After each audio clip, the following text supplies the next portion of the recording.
রোডে ফেলে লাস্টে জবা করে দিতে চাই দুর্নীতি আর শিক্ষারণী এলাকার মানুষ আসছি এলাকার। চন্দনাইশে পূর্বশত্রুতার জেরে প্রতিপক্ষের হামলায় গুরুতর আহত উপজেলা ছাত্রদলের সাবেক সাংগঠনিক সম্পাদক আব্দুর রহমান। নুরুল আলমের প্রতিবেদনে বিস্তারিত। পূর্বশত্রুতার জেরে চট্টগ্রামের চন্দনাইশে প্রতিপক্ষের হামলায় আব্দুর রহমান নামে ৩৭ বছর বয়সী এক যুবক গুরুতর আহত হয়েছেন। শুক্রবার ২২ মে রাতে চন্দনাইশ উপজেলার বড়মা ইউনিয়নে পশ্চিম কেশুয়া পূর্বপাড়া জামে মসজিদের সামনে এই ঘটনা ঘটে। আহত আব্দুর রহমান চন্দনাইশ উপজেলা ছাত্রদলের সাবেক সাংগঠনিক সম্পাদক বলে জানা যায়।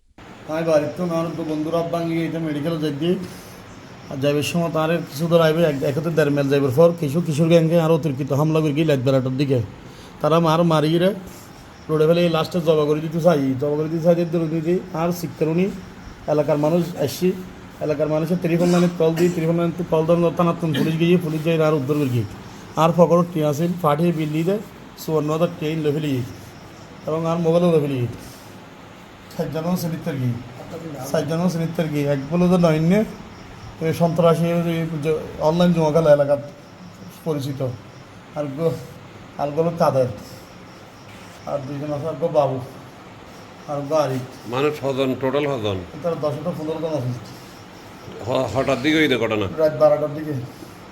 এ ঘটনায় আহত আব্দুর রহমান ঘটনাস্থল থেকে জরুরি সেবা ৯৯৯-এ ফোন দিলে চন্দনাইশ থানার একদল পুলিশ উদ্ধার করে চন্দনাইশ উপজেলা স্বাস্থ্য কমপ্লেক্সে চিকিৎসার জন্য পাঠায়।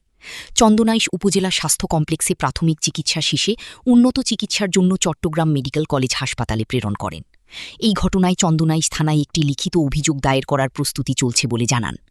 চন্দনাইশ থানার officer in charge OC SM Didarul Islam Sikdar বলেন, এখন পর্যন্ত এই ঘটনায় দুই পক্ষে লিখিত অভিযোগ দায়ের করেছেন। পরবর্তীতে আইনগত ব্যবস্থা নেওয়া হবে।